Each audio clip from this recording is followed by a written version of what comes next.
Hello, good morning to whoever's watching live and just happens to be on either X or YouTube or LinkedIn at the moment. So, it's Sean Jensen, founder and CEO of Profila. For those of you following, we've been doing a lot of these live streams this week and last week and in December.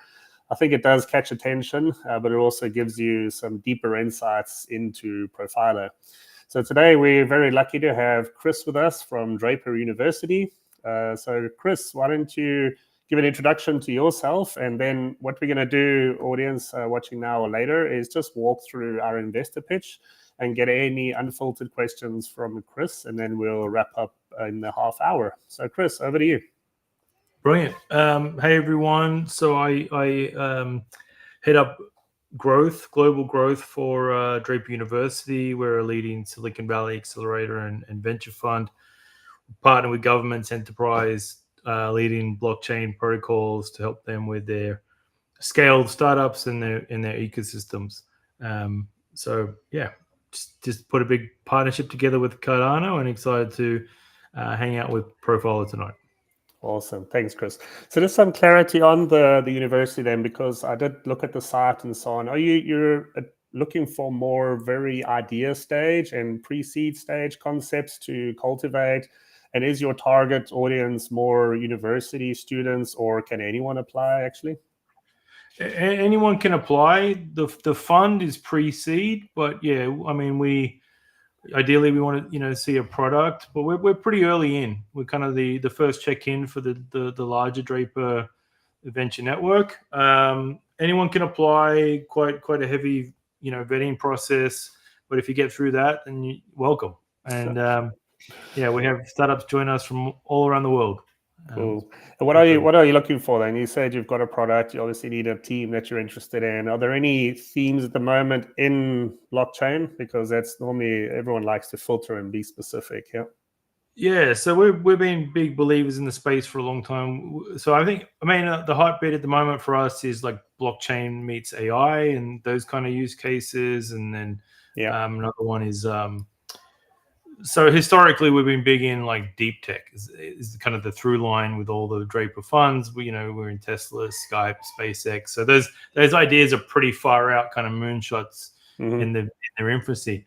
And then also blockchain when it was started, right? That's why we're in all these deals there. But so I think the other one that's kind of hot from a blockchain perspective is decentralized science. So we're looking into that quite a bit too at the moment.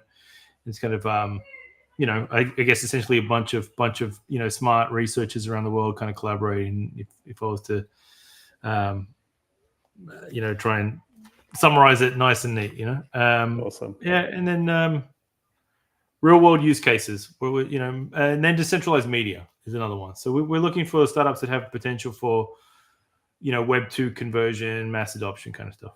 Awesome. Thanks, Chris. That really does fine tune it for anyone interested. So, audience, please check out Draper University. We got introduced them again last year, but I think everyone knows the name for years now in the blockchain space. So please reach out, sign up, and share with them your exciting project. Okay, so Chris, I'm going to take you through Profila. We did introduce ourselves to you last year, but the challenge that we're facing in the market is social media from the beginning has created this surveillance machine. Okay, and that's where Profila actually started. So just a bit of context before I start going through slides. As a company, we actually started in 2017. I met Michiel, my co-founder, at CERN in Geneva, where he was an IP lawyer. And we then actually collaborated for a year with CERN and their privacy department around what went wrong with the internet and what does the future of it look like. We were also on the contract for the web. So there's a nice picture I've got. It's a website that's still up with all these big brands, Facebook and governments and so on. And then down the bottom was Profila, contributing towards, what should the internet look like. Long story short, though, we've built a platform now which we hope will solve for privacy in a different way by giving brands an alternative place to go that doesn't need surveillance and also does not need these nudging algorithms.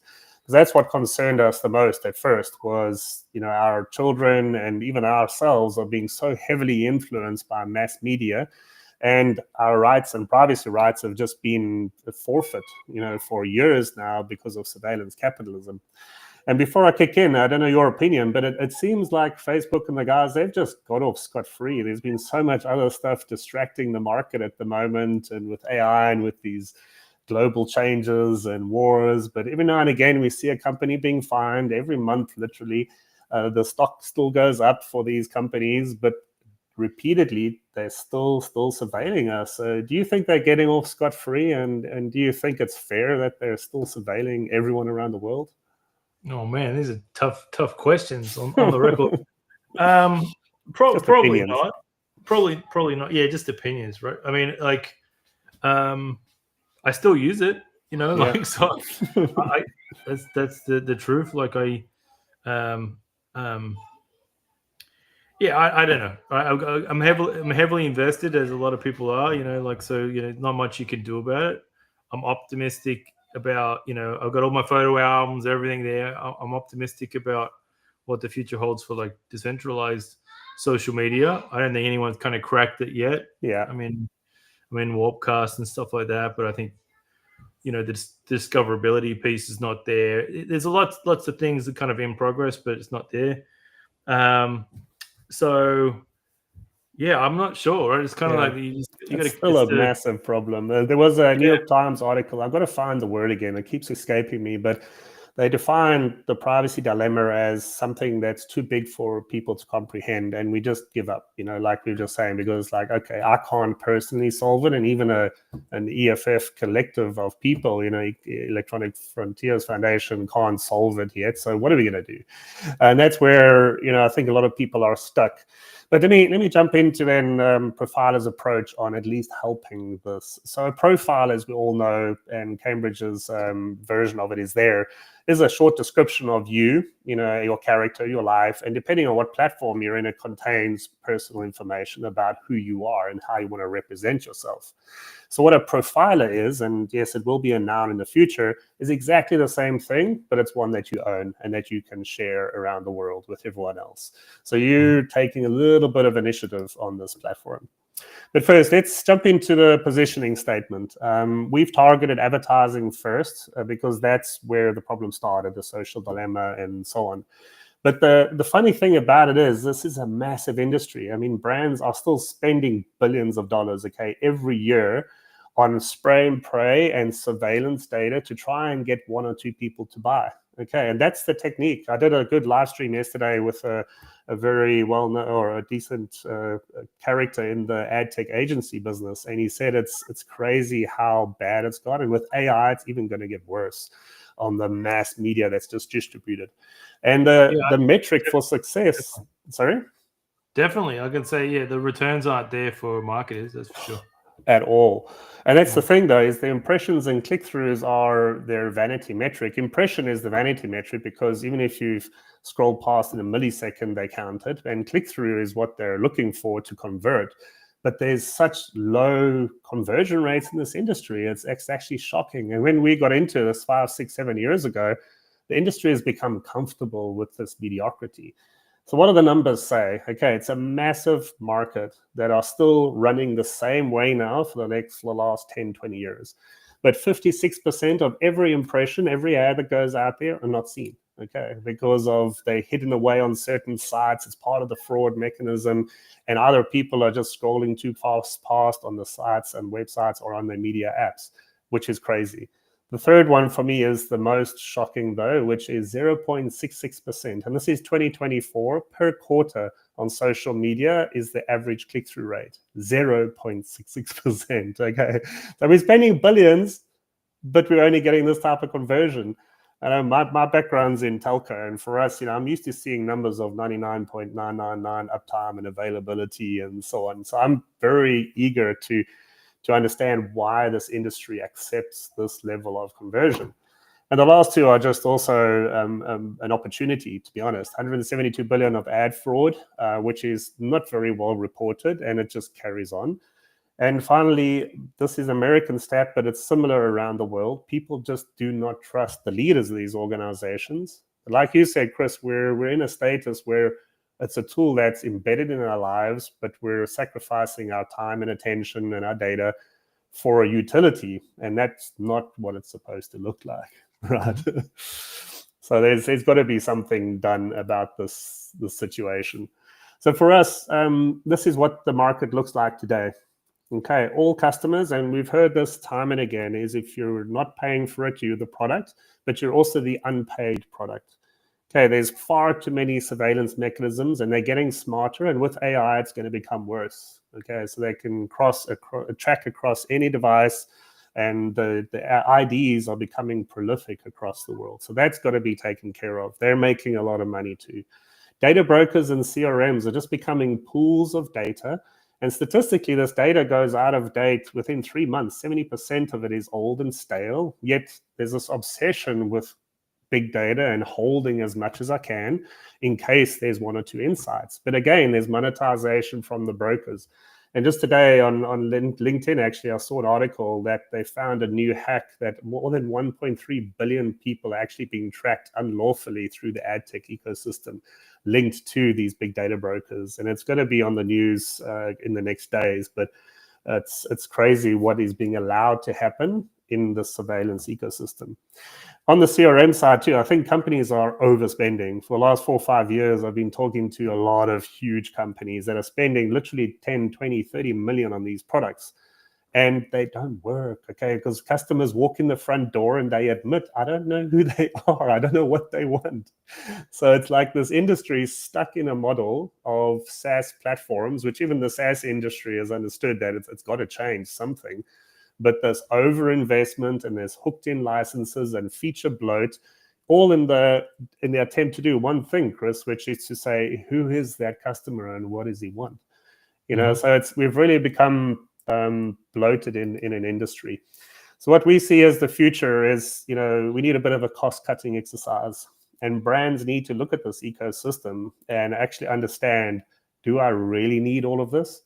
And yesterday on the live stream, Nikolai, who was with me, actually said Procter & Gamble realized this ages ago, and they reduced significantly their spend, you know, that relied on these mechanisms and these systems, and they still got a customer base. So that's one of the big disruptions, you know, that Profila aims to deliver, is to cut out the costs that are fueling surveillance, that are just boosting the data model, the excessive data model, and that are also keeping people investing in old legacy systems that are not really delivering. Okay. So where do we see the future? It's quite simple. A single media platform. Now, we will be creating a new category here, but I think instead of CRMs, you'll see personal media platforms in the future. Those have been in the industry for a long time. It could be a reverse CRM in a name, but people have had this PIM management idea for ages, okay, personal information management. But that was before the maturity of the current market.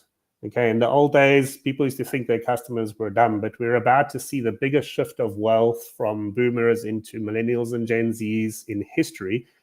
And they know how to use the technology. We know how to manage data. We know how to control the internet, okay? But we're not being given the trust by companies that we're actually spending our money with. So I think there will be other platforms like ours that actually help a customer to take control and to create a data set. So where does Profila fit? Okay, we see ourselves at the next layer of interest. So in marketing, you've got an IDAR model, which is awareness, interest, decision, advocacy, and retention. You have to, unfortunately, still go into the danger zone, as we call it, where all the surveillance happens, to be able to just put your hand up as a brand and say, I exist. Okay, and that's awareness marketing or acquisition marketing. And that's just a fact. But there, I think there's an opportunity for somebody else to help companies optimize with AI as minimal spend for maximum reach, but then bring your customer into a private place like Profila, where from interest right through the life cycle, you can cultivate this relationship in an area which does not sacrifice their privacy. And when I've spoken to brands, Chris, over the last 2-3 years, they still today have problems with their funnels. As soon as they get interest off of a B2B site, off of a website, off of social, they send all this data offshore and it has to be mined. And then people are phoning you and checking and qualifying. It's a crazy process. Instead of doing what we suggest, which is ask your customer in a way that is easy for them and empowering to them, to tell you, okay, well, I came to your site by accident. Please don't send me ads for this product. Or I'm here and I'm genuinely interested, so treat me this way. No platform actually allows you to do that. And if they do on their own sites called first-party data, I still have to then go to 10, 20, 30, 40, 50 sites and maintain my data all over the place. Makes no sense. So what's unique about our model and the moat is that this is a private place to build a relationship that is built for the customer. And the kicker is too that it is your customer's data and they're doing work to maintain it, and it is their attention. So between 50 and 80% of all ad spend, and we took the idea from Brave, and they were pioneers in the industry with the basic attention token, but we're taking that to the next level, where any dollar that comes through, it gets all paid, 50 to 80%, on a sliding scale. And that sliding scale depends on how good your data is. Okay, so let's be fair. We don't want to waste brands' time, and we don't want to waste your time. So if the quality of your data matches what the brand needs, then you'll get 80. And then in the future, as our platforms have scaled, 90%, 99%. Okay, so we really want to be that facilitation between brands getting easy access to data that you've created and shared. And that will convert and pay out with our Zeek token, because it's high volume, low value transactions across all this environment. What we don't do, Chris, either, is nothing is ever sold on this platform. Okay, the data is only ever leased through smart contracts through a duration and purpose. So you as an individual have got a contractual obligation with a brand now, and you're doing work, you're getting compensated. It won't change your life, the amount of money you get. But what will change your life is the value that that brand can give you if they get the right data, which means the right offers, the right services, or in the medical industry, the right healthcare advice.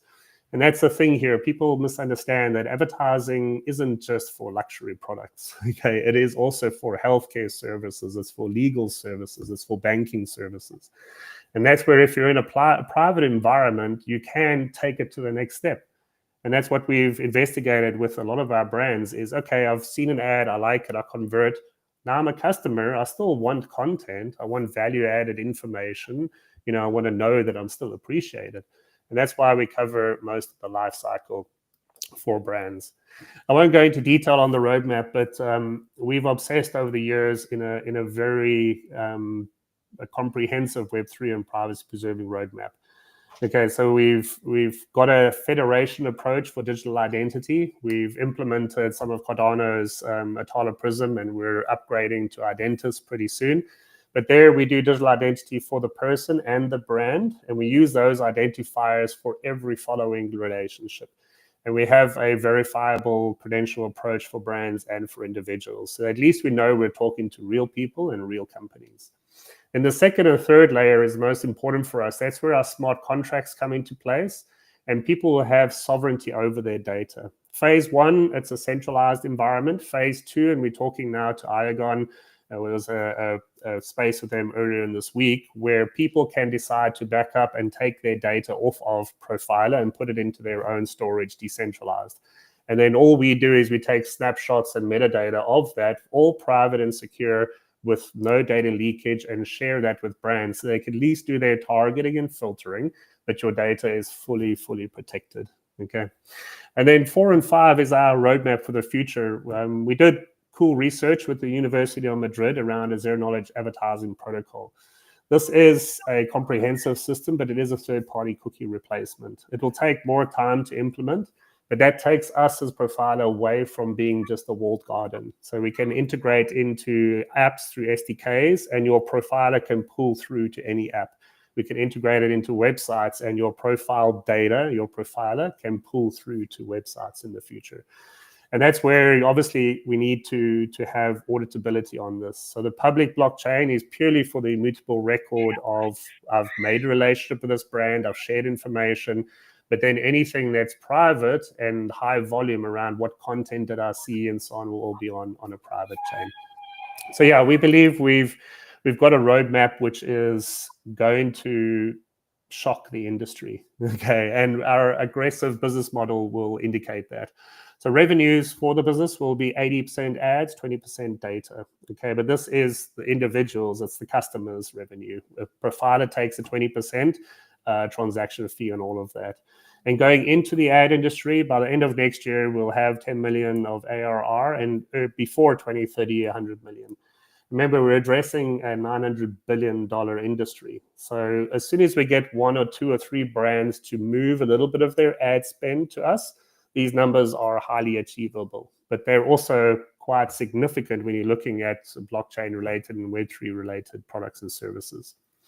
And yeah, we're taking the company also into the US because that's where a lot of the ad spend is focused at the moment.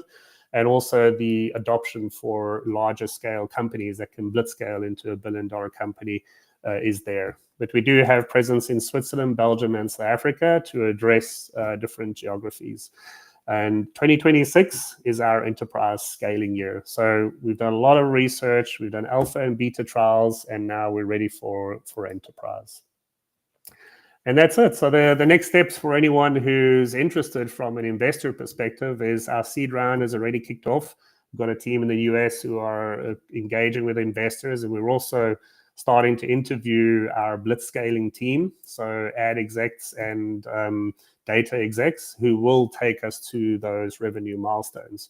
And at the same time, we've got this week a token sale live. It's a very conservative one because our tokenomics model is to put most of the tokens, 53%, into the ecosystem to help people build profiles. Okay, so we reward people with our token as well if they create a data set which is valuable to the industry. And that's us. Chris, any questions? And please be honest too around this is a big opportunity. And do you think we're going to make it or not? Or what are our obstacles going to be? Well, so I will give it to you straight. So I think, look, yeah, for sure. I think so. You know, I look at it meet with a lot of startups, right? So I think there's definitely some things to improve on in the deck. I'm mindful that this is your show, but you asked me to come worries. I love it. I've had 1,000 versions of deck, so I'm not sensitive at all but I'll take every advice, so please shoot. Yeah. So I think like understand the problem, right? I think just in general, right, you'd probably have like, you know, a couple of minutes, you know, to pitch the VCs. I get it that it's a show and you can kind of elaborate a bit more, but it's got to be a bit more succinct. And I would say that the problem with the Facebook bit, I get. I actually want to keep going for your deck too. Okay, cool. Let's go back. Yeah. So the private, I'm gonna jump around, right? Just as it goes. But the problem with Facebook and all that, I get it, right? And then it's like, but they also have the eyeballs, right? They also have the users. So I'm trying to figure out how I get the problem you're solving. If I could kind of plug it into a social network that already has millions of users, I don't get how you're keeping their attention there. Or to your point, this slide's probably the best one. Yeah. How you're taking care of the awareness piece, right? I wasn't quite sure on this slide here. Yeah. Perfect. So I'll do a better job on that one next time. So brands will still need to advertise on Facebook and X, on Instagram, on TikTok to get awareness for their brand. But the problem that I mentioned earlier is that all of them struggle from the conversion in the funnel to interest, to understand, well, did they just like the video because it was a funny video, or did they like my product? And that's where on Profila, if a customer comes to Profila, they self-assess, okay, and they say, they get invited by the brand, well, you showed interest on TikTok, are you actually interested in our product? And if they say yes or no, you've got a very, very good qualification immediately. If they say yes, then you start filtering. Where is your demographic? What's your country? What's your target? Do you fit into our target? So we're definitely not addressing awareness. We're on the next phase in the marketing cycle. Good. So did the big brand send them to like their own website, and then you have some sort of code? Yeah, so there's two models. One is, look, most brands get a lead funnel. Either that's from their website and it's list of names and emails, or it's newsletters, emails, or it's unique identifiers from the web. They can then send those users a message to say, we're interested in you, you're interested in us, come and help us understand what we can do better for you, but on a platform that's safe, that's private, and that you control. So we're a B2B2C business model, and I should have said that probably earlier. Brands need to invite their customers to Profila to do this self-profiling. And that filter is a good thing in the first place. We spoke to a big hotel group with 13 million people in their database. 10 million are dormant, but they have no clue what made those 10 million become dormant. So the process with them was invite 200,000 or 300,000 at a time. The ones that do reactivate, because we've now empowered them, you've won a customer back that's saying, okay, I'm back, I want to do business with you. Then you can start fine-tuning the demographics and psychographics. Yeah, I'm wondering whether you can somehow, not too dissimilar to a pixel or whatever, or something, where they add it to the end of the URL, because Louis Vuitton's not going to send anyone to anywhere else but louisvuitton.com, right? So you got to be like, how do I, maybe it's just something that they embed in their site. So this bit here, they were like, the other bit was the privacy roadmap. To me, like, way too much going on that slide. Like, for this, it's like, I would have skipped this, man. I'm out of here. Right? I'll simplify it then. Yeah. Thank you. And so maybe it's over a few slides or whatever. And then I know from the end, right, and the fact you're raising and you have the app, right? So for me, I would put a lot more of the less about the diagrams and stuff, and more around the UI, the actual UI, maybe with some clickable stuff that you can see. Cool. A user going through the journey, having the aha moment, having some sort of value, so that I know I'm kind of like, unless you're explaining this to me, I'm not getting it, right? Like, so, but if you have some sort of click, like a walkthrough that you record and then you put in there and you go, the user goes here, they come here, they get that message around, do you want this, whatever. And then I just need to see it. I'm a visual guy. So I said, I agree with you there. And that's the challenge with short decks versus long, but we've had versions like that for sure. And I'll definitely pull that back in, because seeing it is believing it. Yeah, I agree. Yeah. And then I think the last bit is, like, if you got these logos, the easiest way, all the trials and stuff, whatever you've got there, throw them in there. It's like, I don't need, like, if I see a few credible logos, then I'm like, that's why that's the raise. I get it straight away, right? You've like these brands here. I don't need to think about it too much, right? It's just visual cue, if anything, right? That makes a lot of sense. Yeah. So it's something like this, and I'm just gonna share, because our deck for brands is a little bit more comprehensive, so that they can see the journey, and we'll pull through some of this content. So it like there's a walkthrough of the app where people are capturing data and how they can do the advertising and the content. Like that looks very specific, right? The other one's kind of general categories, but you go, here's Mike with the sports league. He sees the ad, then he gets the jersey. Like, you got a very clear kind of story. Cool. Yeah. Okay, we'll pull this back in, and then the sales conversion side all comes through. So it's the case of more or less content always, right? But I like that feedback. We'll definitely throw those back in. No worries. I mean, it's definitely a big problem to solve. And then you've got that. I mean, I was surprised how big the fraud bit is, right? So I mean, that's a startup in itself. If you can just prevent fraud for brands. And the biggest wastage of money that I've found, over time, is obviously the systems. That's why we're trying to convince them over time that, hey, if your customer is maintaining a lot of data, and I went into depth with this on earlier calls, is the manufacturing industry went away from having all the products in one factory to a just-in-time process, where I'm getting the components in time to be able to create a product.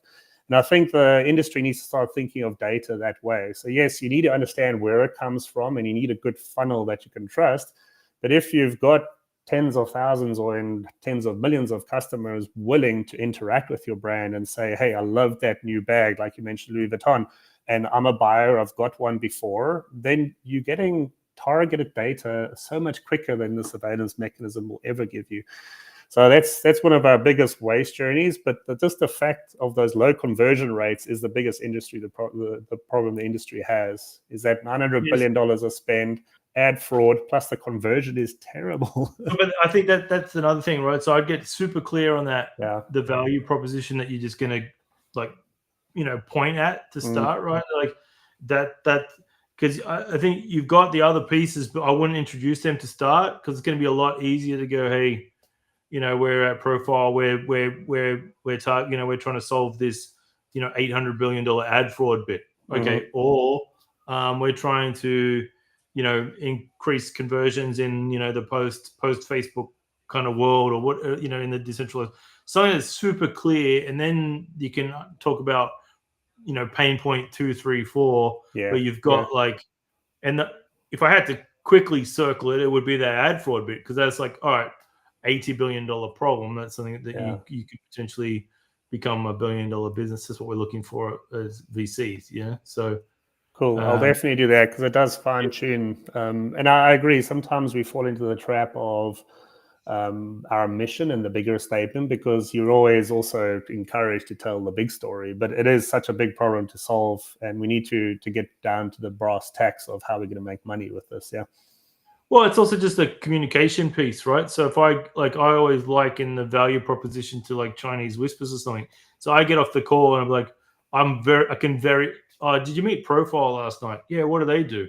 And I need to be able to say it. Yeah. Right? I'm like, well, they're doing, they're improving, they're fixing the kind of surveillance, and they're going to help you with the ad spend. I can't be as clear as if it's like they're targeting the $800 billion fraud, ad spend, right? And that's something I think would particularly resonate with the enterprise too. So maybe that's just your early adopter bit. Yeah. Your headline, which says, there was one a slide we used to use a couple of years ago, which was like, your 80% of your ad spend is wasted and 20% is effective, so come and fine tune it here. But I like the ad fraud approach, because that ties a little bit more into the problem of surveillance, because if we can solve that by fine tuning your actual eyeballs on content in a place that's trusted and auditable, then we can take a big step there. Absolutely. I mean, every startup has this problem, right? They want to start talking about all the features they got, but then you like, I lose that short, sharp kind of value proposition that I can then re-communicate to other investors. Like, oh, you got to see this startup, they do this, and that's the bit you got to resist. But hopefully that was helpful, man. 100%, Chris. Thank you. And I know we're up with your time already, but just expect a 4-page deck back on your desk with your updates on it. But for anyone who's watching, just to end it off, Chris, how do they reach out to you guys at Draper University, and what next step should they take? Yeah, so I think just draperuniversity.com, easy enough. Check out the programs we're coming up. We do the Web 2, Web 3 stuff. Check what's interesting to you. Please apply, check it out, or come see us. We're we're kind of doing a bit of a roadshow at the moment. We had the demo day in New York this evening. Now we're going to Consensus in Hong Kong. Come say hello. Check, keep up to date with us on social, and come say hello, or apply for a program, and reach out on LinkedIn as well if you want. Awesome. Thanks, Chris. And for anyone who's watching, just remember, Profiler, we will get smarter with our pitch after today, depending on who we're talking to. But also take a look at the Zeek utility, because it's going to disrupt and take, I think, the Brave model a little bit forward as far as monetizing your data and attention. So thank you for watching, and over and out.